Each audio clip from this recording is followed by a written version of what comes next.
G'day and happy Cocktail Fridays. As always, I'm your host Troy. Today we are making a caramel espresso martini to shake off those winter blues. I'm just mad about caramel.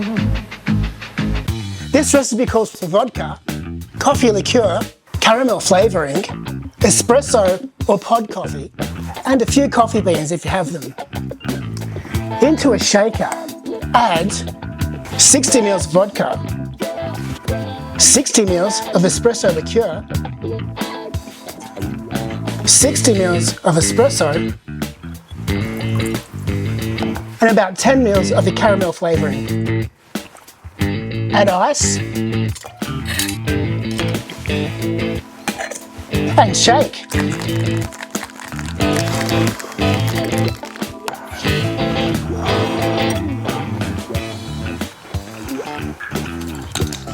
Garnish with a few coffee beans.